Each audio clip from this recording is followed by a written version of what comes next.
All right, guys, quickly before we get into this video, I just want to apologize for the lack of frequency in putting out YouTube videos. I've been really busy lately and I lost the cord to my microphone. So like training sessions and Q&A type videos, I just really haven't been able to do unless I want the audio to be shitty. And I went back and looked at my old Q&A training session videos before I actually had a Rode microphone. The audio was so bad. I don't want to make videos like that. So anyways, that's the reason for the lack of YouTube videos. So I got my computer pulled open.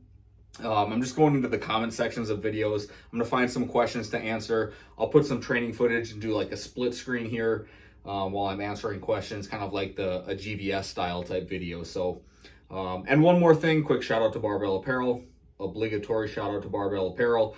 I got their striker shirt on right now. Hit the link in the description below if you want some good training gear. And remember, they have non-training attire too. They have polos, they have jeans, they have just like casual wear too. So hit the link in the description below if you want some good clothes, I guess, high quality clothes. So again, I'm just gonna go over some questions that I found on my computer, pulled it up, and I'll answer them. So first one, hey Will, I was wondering, could you explain your form on the Pendlay Rows? When I look for tutorials, they look a lot different to yours. Yeah, explain my form on the Pendlay Rows. So I treat it as like an overload for upper body pulling. My form is basically, I want to initiate the movement like a deadlift. So I want to deadlift up the first inch, maybe inch and a half, maybe 2 inches, get a little momentum, and then finish the bar path with my upper body. Overload the upper back musculature, the rhomboids, the traps, the lats. But obviously you don't have to Pendlay row like that if you don't want to use any of that body English, that momentum. So I mean that's the form. It's probably the best way to really truly overload the body that way, or overload the upper limbs that way in a pulling motion. So hopefully that's kind of the answer that you're looking for. Next question, what's your take on using ascending sets for hypertrophy? Do you see a downside leaving your quote hardest / most stimulating set to the back end of your total sets, where fatigue will be the highest?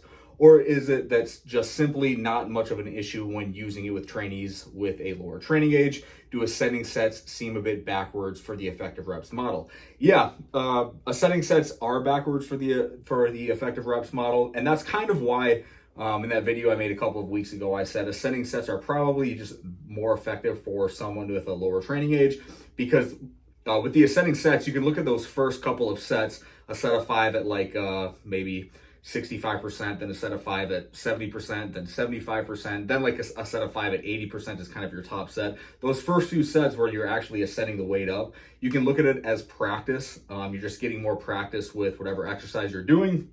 But with someone with that low of a training age, remember, they don't need like that high of a magnitude of stress. They don't need that much stress to drive strength and hypertrophy adaptations. So it works for them and they can recover from it. But for someone who like already has like a high training age, they're already really strong, it is a little bit less conducive, but it doesn't mean that they're useless for someone like that. It's good for those types of people when they're in like a lower stress training block for whatever reason. If they're coming back from some sort of injury, if they're doing an exercise that they're less familiar with, so they don't really know what their top set should be, because again, they're getting more practice with that exercise. So it's not that it's useless for people with higher training ages, it's just a little bit more conducive for people with lower training ages. But yeah, it is a little bit backwards if you're trying to fit it into the effective reps model. I mean, the opposite of an ascending sets rep scheme would just be like a top set and some back off set. So yeah, they are kind of flipped that way. Next question here. Do you have any thoughts on the Texas method? And do you have any advice or tips on useful ways to modify it, like when and how to put in extra arm work?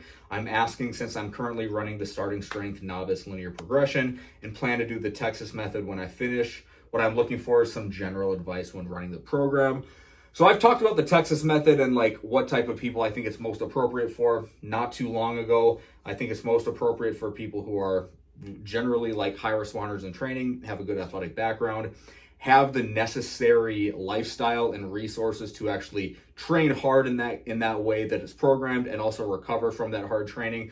So someone who's like 18 to 30, maybe even 35 years old, someone who doesn't have kids, doesn't have a physically demanding job, someone who can regularly train at the same time throughout the week. So someone who's not going to be training at 5 p.m. one day and then 6 a.m. the next day, things like that. Hopefully that answers your question. just looking for general advice. Oh, arm work regarding the Texas method. So I kind of have two takes on this. One take is that if you're modifying the Texas method, you're not really running the Texas method, so it's no longer the Texas method. But kind of not trying to be a dick here. To modify it and add an extra arm work, having one of my clients run the Texas method right now, and he's doing his bicep curls on the high volume day, the day where he's doing 5x5 back squat and bench press. So I don't know. I guess you kind of just have to play around with it and see what works for you. Is your content also for beginners or more suited for intermediate lifters? I'd say it's really not for beginners. There's already so much content out there that is useful for beginners. I don't want to like broadcast. You know, Mark Ribito says he's narrowcasting. I kind of want to see myself as also narrowcasting. I want to talk to people who already quote get it, people who already understand the principles of training, already kind of have the lifestyle factors in place.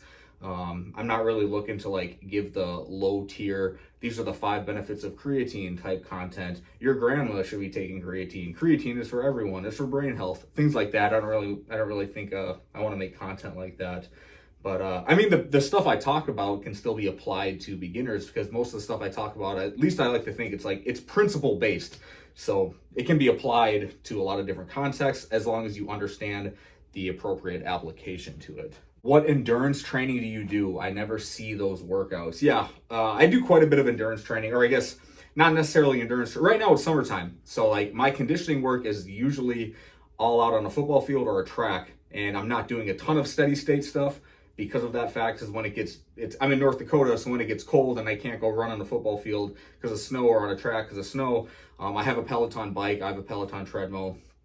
I'll do more like traditional aerobic endurance training in the winter. But yeah, I'm not going to make videos on that because that's really boring. No one wants to like watch someone run 2 sets of 14 tempo runs at 100 yards. So I'll throw like little clips in here and there. And if I'm making a video specifically talking about conditioning and programming conditioning and my take on various conditioning means, I'll throw clips of me doing conditioning in those. But yeah, I'm not going to like show a long form video of me doing conditioning or endurance work. But I do conditioning right now on the Combine program.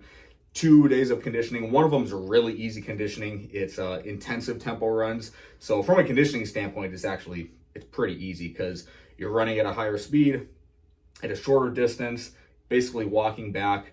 I guess I wouldn't even really call it conditioning in that sense. But I always have 1 day of steady state training, steady state aerobic work per week, unless for whatever reason I'm taking it out for no longer than 2 weeks. I would never go two weeks without doing some sort of aerobic training. While following your programs, if I have work-specific fitness requirements, such as a 1.5 mile run or burpees, where do I fit that in? Most of my ebooks talk about conditioning and how I would apply it to that specific program. All of it's very general. So like in Haas Project 2.0, the days that I specifically program conditioning on, just take your fitness requirements. If it's a 1.5 mile run, practice the 1.5 mile run, do some sort of interval-based conditioning that's going to be conducive to improving your 1.5 mile run. That's kind of how I would put it in. Yeah, burpees, I don't know. Burpees might actually fall in line with some sort of high intensity conditioning if you're doing like burpees, jump ropes, doing like a circuit of burpees, jump ropes, some other extensive jumping, things like that. Yeah. What do you think is too much weight based on how much you weigh for sled work? Heavy for acceleration is okay because it's short distance and the form isn't too important? Question mark. Hopefully that makes sense. I'm just curious to what you think. I'm going to be honest, I don't understand what that question is. So, what do you think is too much weight based on how much you weigh for sled work? All right, so in the Combine program I'm doing right now, the weight on the sled, I'm programming at 60 to 80% of body weight. So it's pretty heavy. The problem with programming weight on sled work is if you're running on different surfaces. So if you're running on grass and there's different friction levels of degrees of friction. So 100 pounds on a sled might feel different on longer grass versus shorter grass. And then if you're going to a track one day, and then if you're going to turf one day, I think a more appropriate way of programming resisted sprints like sled work is if you can find a load that reduces your best sprint time X%, maybe 15 to 20%, and then you stick with that weight until you see that improvement in speed at that weight. But the problem with that is it's just not conducive for most people. You can't like logistically program that weight for a lot of people because of the variables I just mentioned, different surfaces. You have to consistently test your best sprint time unweighted and then convert that to what your reduced time should be. It's just like a lot of trial and error. So it can be hard to do for a lot of people. So basically I went through a few questions. I'll do these some more until I get the microphone cord. I got the microphone cord ordered. So that's all I got, guys. Thanks for watching.